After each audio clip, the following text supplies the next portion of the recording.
اگر میں نے انٹرو میں اپنی رائے دی ہے تو انٹرو دیکھیں، انٹرو پڑھنا میرا رائٹ ہے، انٹرو پڑھنا میرا رائٹ ہے، ہماری ٹیم کی میری تیاری ہوتی ہے، وہ پڑھنا میرا رائٹ ہے، اس کے بعد ہم آپ کی رائے لیتے ہیں اور پراپر میں نے آپ کو ٹائم دیا۔ جی مغل صاحب، مغل صاحب کی رائے لے لیں۔ جی جی، بی ایل اے والے آ کے ہمارے 12 شہروں پہ ایک وقت میں ایک دم حملہ کرتے ہیں، ہمارے درجنوں فوجی جوانوں کو یا درجنوں ہمارے پولیس والوں کو شہید کرتے ہیں، ہمارے وہاں پہ بینک کو لوٹتے ہیں، بینکوں کو تباہ کرتے ہیں، ہمارے اے سی ڈی سی کو اغوا کرتے ہیں، ان کو گولیاں مارتے ہیں۔ نہیں تو عامر مغل صاحب، جو بی ایل اے والے، ایک منٹ، یہ بی ایل اے ہو گیا، بی ایل ایف ہو گیا، ایک منٹ ٹھہرے، کیا یہ ہمارے ملک میں نہیں رہتے؟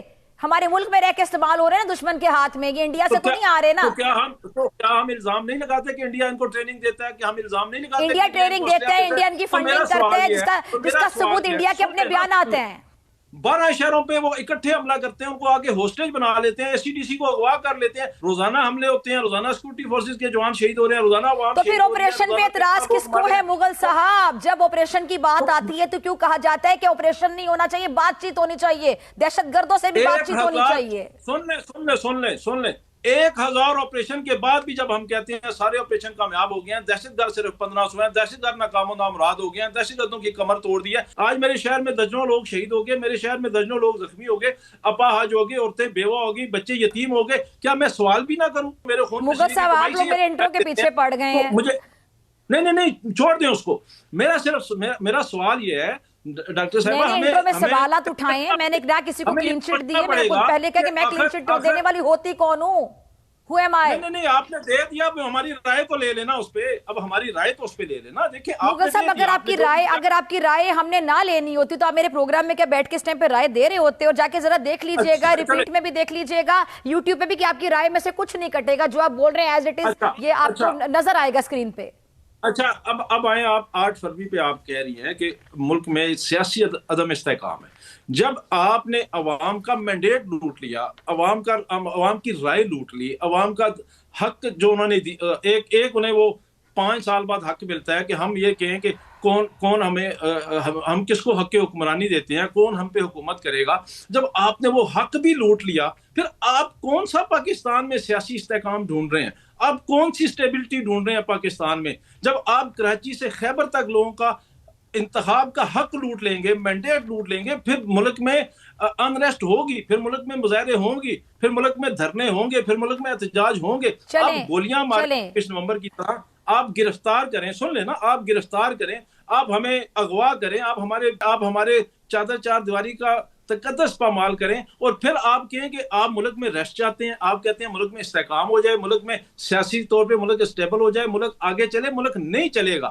8 فروری کو ہم صرف یہ کرنے جا رہے ہیں کہ آپ گھروں میں بیٹھیں، گاڑی بند کریں، موٹر سائیکل بند کریں، سائیکل بند کریں، گدا گھوڑا ریڑا بند کریں، آپ اپنا شٹر ڈاؤن ہڑتال کریں، گھر میں بیٹھیں، احتجاج ریکارڈ کروائیں۔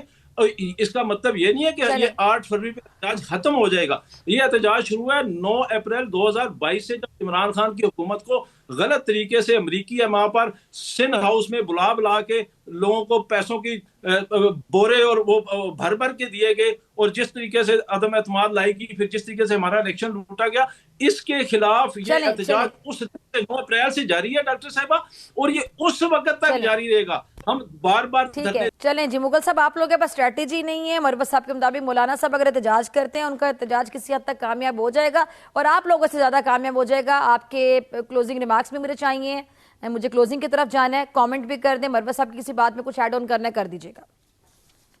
دیکھیں جی، میں یہ سمجھتا ہوں کہ بطور اپوزیشن مولانا کو ہمارے ساتھ ہونا چاہیے تھا، کیونکہ ان کا ہمارا یہ موقف ہے کہ 8 فروری کو مینڈیٹ لوٹا گیا، اور انہوں نے تو نام لے کے بتایا کہ بلوچستان میں کس نے کتنے پیسوں کے مینڈیٹ لوٹا، لیکن یہ بدقسمتی ہے کہ مولانا ہمارے ساتھ نہیں ہے۔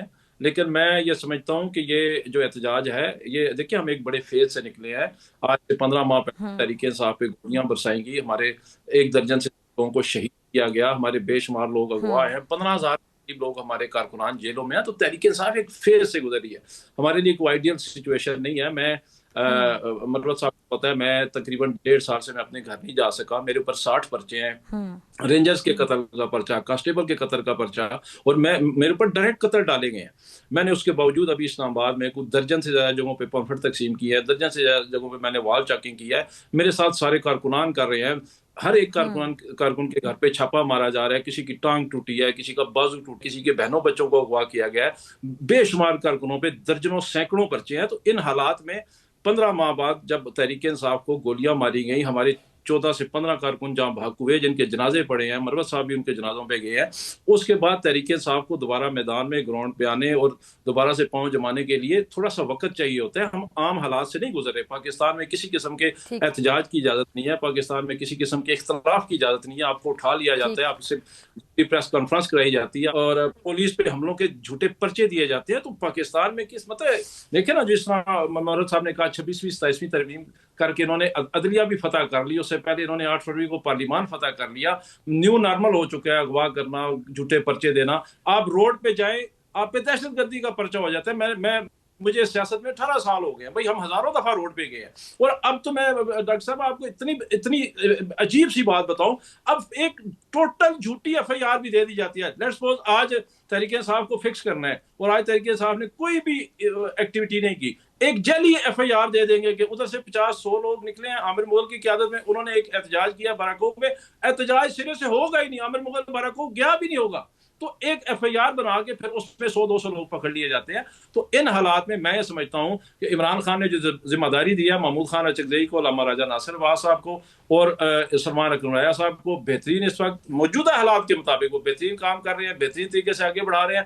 اور مجھے امید ہے کہ انشاءاللہ آنے والے دنوں میں یہ ایک سٹیپ ہے، یہ جو 8 فروری کو ہم پہیا جام یہ شٹر ڈاؤن کر رہے ہیں، یہ ایک سٹیپ ہے، اس سے مزید سٹیپ ہوں گے۔ سہیل آفریدی نے جس طرح کراچی میں عوام کو موبلائز کیا ہے، لاہور میں کیا ہے، KPK میں کر رہا ہے، ایک طریقے سے ہم آگے بڑھ رہے ہیں۔ اور بہت جلد آپ دیکھیں گے کہ ہم دوبارہ روڈوں پہ ہوں گے، سڑکوں پہ ہوں گے، اپنے احتجاج کے لیے، اپنے حق کے لیے، عمران خان کو دوبارہ وزیر اعظم بنانے کے لیے، عمران خان کو دوبارہ رہا کروانے کے لیے، اور دوبارہ ملک میں آئین اور قانون اور جمہوریت کی بالادستی کے لیے، آزاد عدلیہ کی بالادستی کے لیے ہم روڈوں پہ ہوں گے، دھرنے دیں گے، احتجاج کریں گے، ہم ریلیاں نکالیں گے، ہم سب کچھ کریں گے۔